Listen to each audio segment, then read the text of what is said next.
Hello and welcome back to another Reaconteur video, and in today's video we will be talking about the Enforcer and why he's a terrible boss and some ways that the devs could try and improve him and make him more fun to fight as well as more difficult, because you know, he's the only actual boss in the depths.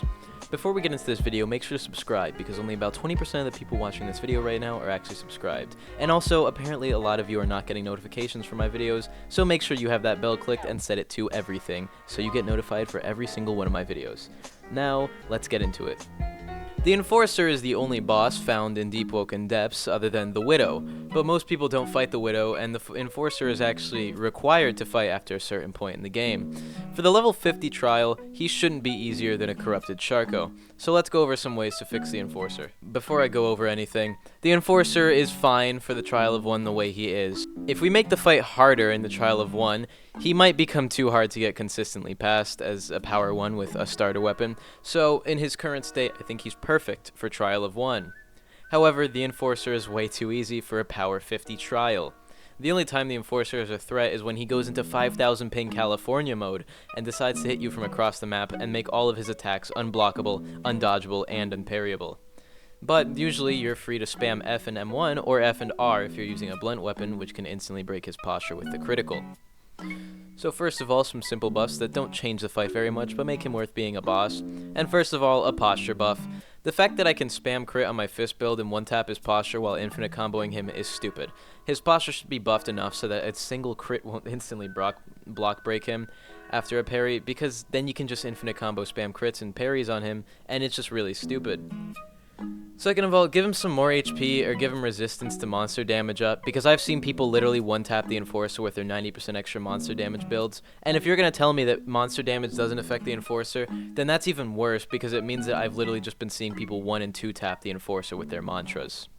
Also, we should probably make him do some more damage, because 3% per M1 against a power 55 isn't really that threatening unless you're lagging really hard, so give him some more damage so we can at least acknowledge the Enforcer as an actual boss fight, because right now he's kind of just a mini-boss, or the black guy that's easier to fight than the Sharko, that's also black. Now let's go into the cool possible reworks. First of all, the Enforcer's Blade. It is a weapon. It's a heavy weapon which the Enforcer drops, and yet he never uses it. So, there's 2 ways that I've been told that we could treat this. Add a second Enforcer variant which has a chance to spawn using the Enforcer's Blade instead of the Enforcer's Axe, in which he has a different moveset and he's almost entirely different to fight. Possible attacks include a shoulder bash over a kick, a heavy crit that does a lot of posture damage that would be similar to the Pale Morning critical, and maybe some form of unblockable attacks which would make the boss more than F and M1. Another possible attack would be him throwing his big-ass greatsword just straight at you, and then he uses the Enforcer's pull thing to like get it back. And during the pull, you can probably land a hit or 2 on the Enforcer, so it's not just an unpunishable attack with no reason to be in the game. A cool idea I also heard for the moveset is like a jump in the air, and then he slams the Enforcer's Blade down in a big splash damage attack, and you could dodge or maybe jump over the shockwave.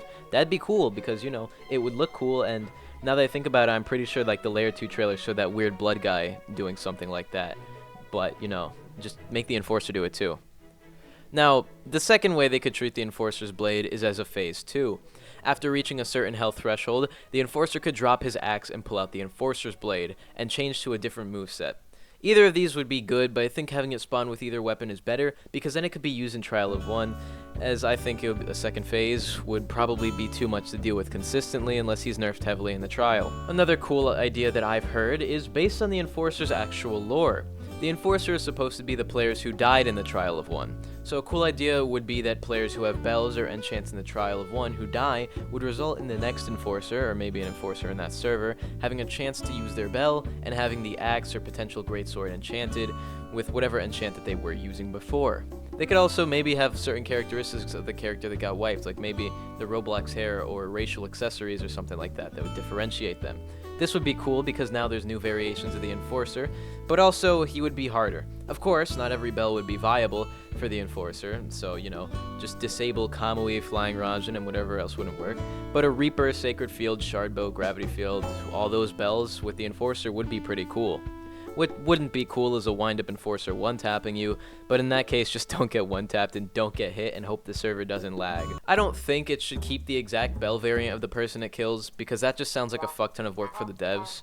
But, you know, if it could, that would be even cooler, because imagine having to fight an enforcer with, like, one type of shard bow or the other type of shard bow or a different type of sacred field, so you have to adapt your fighting style depending on which one it is. And also, just they could just make these remnant enforcers stronger based on the person who died. So a power 50 dying will result in the weakest enforcer, like a regular one, and then a power 60 dying would result in, like, a higher HP, higher damage, higher posture enforcer. And, I don't know, they could add, like, a crown or something that would, like, tier up every level.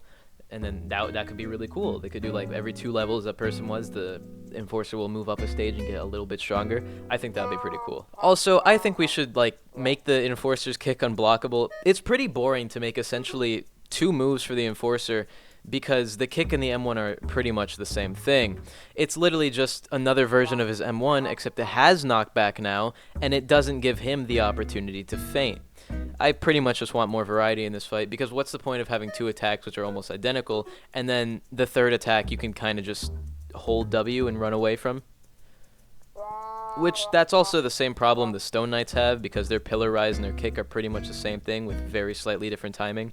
Also, the Stone Knights are just bigger Sharkos, but that's not something I'm going to cover in this video. If you guys want to see a video on the Stone Knights and how we could rework that, then let me know. But this video is about the Enforcer. As a whole, he just needs a new moveset, because with 2 of his attacks being the same thing, and the third one being useless, and one being a utility move that just combos into one of 2 same attacks, it's kind of just stupid, because he goes from having, like, in actuality 4 moves to in actuality having 2 moves, which is really all you have to worry about. Like, I genuinely think that a good enough player, I think I could probably do it. I could probably beat the Enforcer blindfolded in Trial of 1 after enough times, because it's just really that easy. And, I mean, another thing they could do is literally just make the Enforcer Big Hoss. Give him OP combos, make him one-shot people, make him slam you if you aren't good at the game. Just start wiping power 60s without even trying. Make him do the fucking multiversal axe kick, and he instantly bans all dagger and spear users from the game. Boom. Game fixed, meta restored, the game is no longer terrible. Anyways, I hope you guys enjoyed this video. If you have any other ways I could potentially improve the Enforcer, or the devs could, then you should leave them down in the comments. If you guys want to see me, like, I don't know, try and rework some more of the monsters in this game, because they're kind of all just bigger Sharkos, then let me know down in the comments which one I should cover. And make sure to subscribe. As I said, only about 20% of you are actually subscribed. I don't actually know if that statistic is still accurate, because that screenshot was from, like, 4 months ago, but it probably is. And anyway, just give me your money, buy a YouTube membership. I'll be streaming most every other Saturday, and then sometimes just randomly during the week when I feel like it. So you guys should come into my streams, because those are fun. And starting from the next stream, we'll actually have the text-to-speech bot enabled, so super chats and donations will get read as loud as possible into my ears as I contemplate streaming and contemplate ending the stream as it keeps going on, because you guys will not stop calling me things that are not my fucking name. Calling me Radiator isn't funny. Stop doing it. Anyway, I hope you guys enjoyed this video, and goodbye. Have a good day. Give me your money, and goodbye.